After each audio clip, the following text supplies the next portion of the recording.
everybody, Corey at Gemini Guitar. Today we're looking at the E Phrygian scale. I'm going to be showing you two positions. We're going to be looking at the 7th position and the 12th position.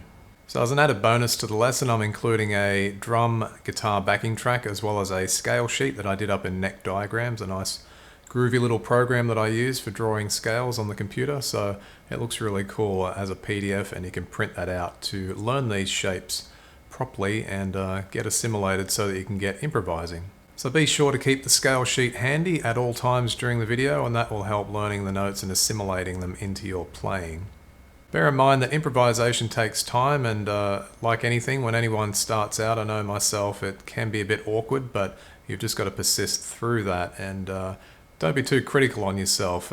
Keep the ideas simple to begin with, and as you get more fluent, then you can sort of up the ante a bit and get cracking on some maybe faster ideas or more complicated stuff.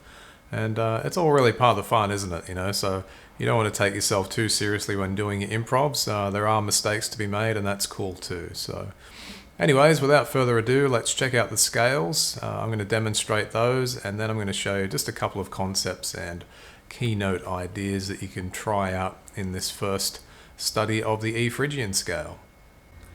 Keep in mind during the lesson that I am tuned down a half step. Now this has no effect whatsoever on learning the shapes. All that it does is lowers the pitch by a half step in sound. So whatever tuning that you use, whether it be D standard or E flat or E standard or even all the way down to A, these shapes still apply. And I will be referring to them as if we were in standard tuning, just to avoid confusion and unnecessary complication. Okay, so we're going to be looking at the E Phrygian scale in the 7th position. Now it's important when you're doing modal ideas and improvisations that you focus on that root note, because that's exactly what gives it its characteristic flavour and sound.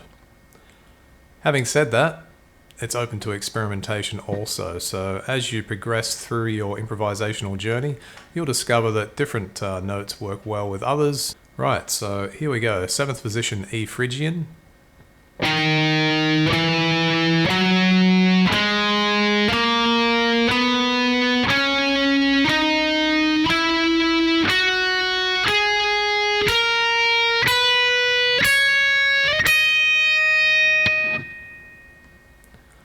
You can also do that as a 3-note per string idea, meaning that when we get to the B string, we can utilize the 8th, 10th, and 12th fret, those notes being G, A, and B, and that would look like this.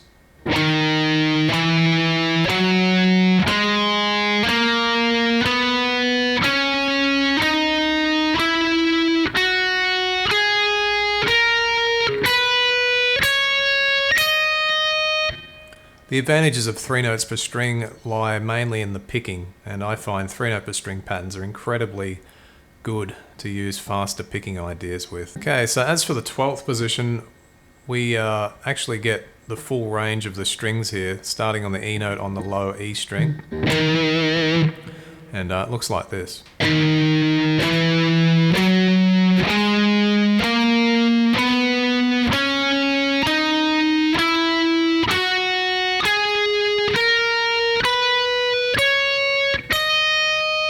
That's stopping at the higher octave E there, but we can also play the F and the A down here too.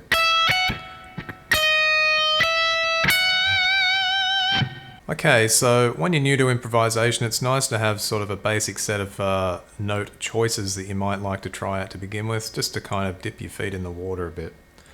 I'm going to show you some combinations that I like, and then you can try those out too and come up with your own stuff. First thing I like to do is start on the E note, which is kind of obvious, I guess. We want to emphasize the fact that we're doing E Phrygian and in that sound and mode. So it's always a perfect beginning to start on that note, the E note.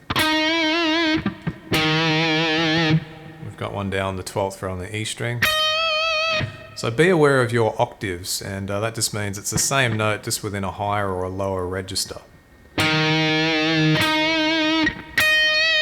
Then you can base your other note choices around those. So for example, we start on the A string 7th fret E, and we can sort of have a tinker around with the F and the G note, and perhaps we'll use some B and C as well.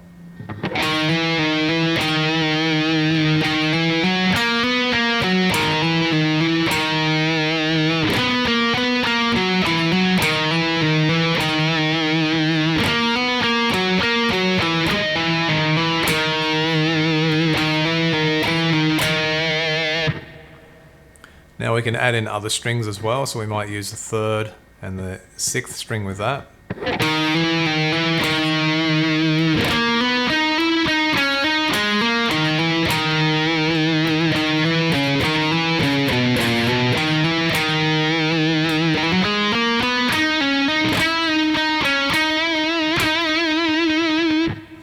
So one of the cool things to do is bend up into like a minor second interval. So if we start on the E note and we bend up a half step,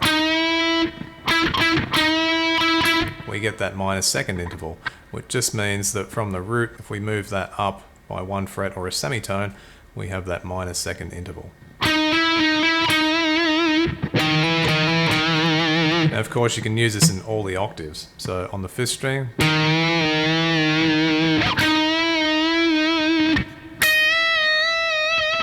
you can also pick it.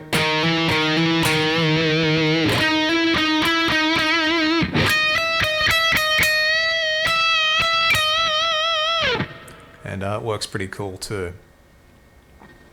Okay, moving on to the 3rd, 2nd and 1st strings here, so we can sort of play around with some notes here, not necessarily starting on the E note. Sometimes starting on the B works nicely, and I think that's something to do with the root note being E, B is its 5th, and let's not forget that those two notes put together form a power chord.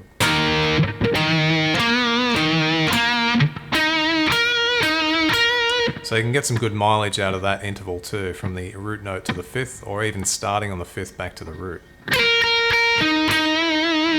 And then maybe employing the, in this case, C note around that. So we get like a...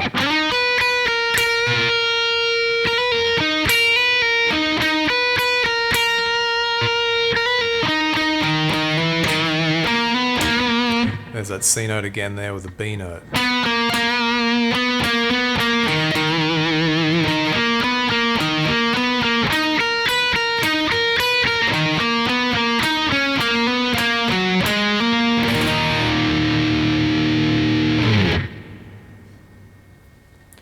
On top of this, we can use octave ideas, which sound very cool too. So all those notes we just looked at, we can employ the octave shape and thereby producing a more ominous sort of sound, particularly in the chord progression that we're using in this lesson.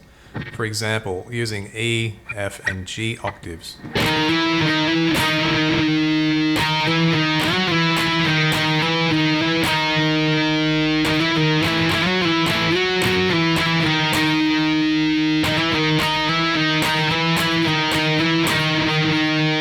You might notice there I do a bit of vibrato, and I guess to some ears it might sound a bit ugly. I like the tension though. And again, bending that E note, the root note, up to that minor second F, getting that tension. So nice tension there. When you're doing the vibrato, you don't notice it as much because it's faster. Don't forget also that you can venture outside of the position if you'd like occasionally, all the time if you wanted to, I guess. It just means that you're just going to have to get to grips with all the different note choices available over the fretboard. So you could employ like an idea going and using the A up at the 12th fret, which is actually in the 12th position Phrygian that we were looking at before.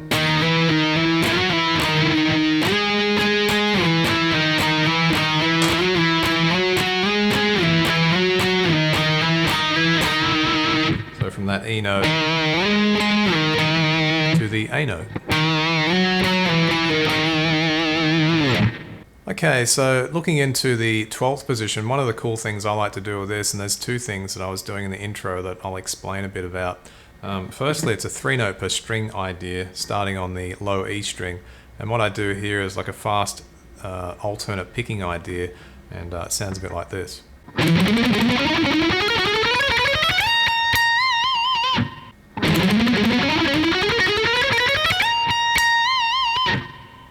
And basically what I'm doing there is using like a down, up, thing, and it looks like this.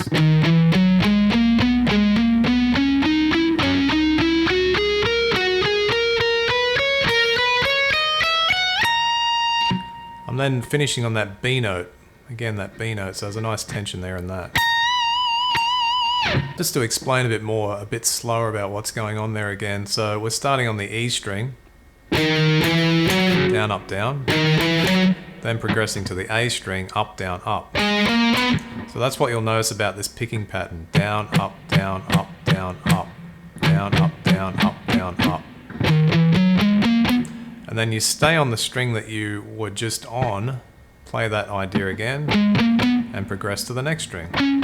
So you get down, up, down, up, down, up for that set. So you look at it in sets, 6th and 5th, 5th and 4th, 4th and 3rd, 3rd and 2nd, 2nd and 1st, then up to the B note.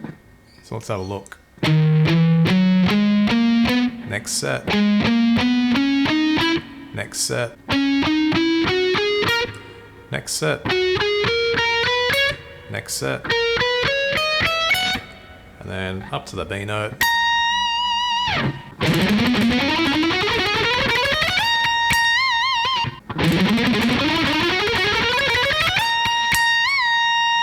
Okay, cool. So one of the other things there too is on the second and the first string. And this is like an overlapping idea, I guess you might describe this as. Now, it's very difficult to break down because of the way that I play it. I tend to just sort of go for broke, basically.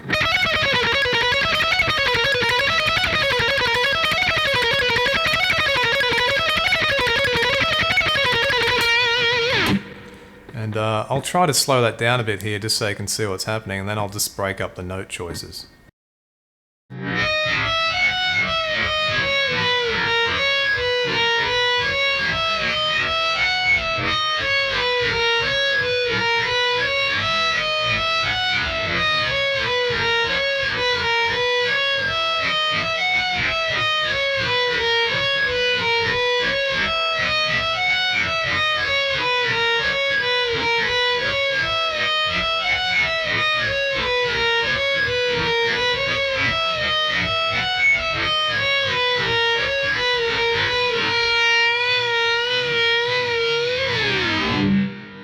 So basically what I'm doing there is like an ostinato, I guess you might describe that as, and it's utilizing the B, C, D notes on the second string, and the E, F and G notes. And you can also do some slower ideas with these too, so they sound pretty cool, with the E, F and G note.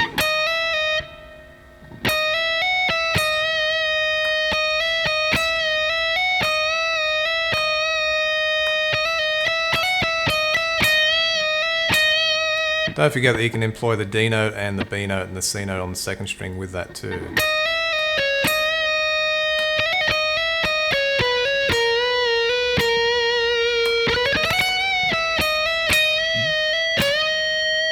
You might bend up there from the D to the E note. Full step, pitch.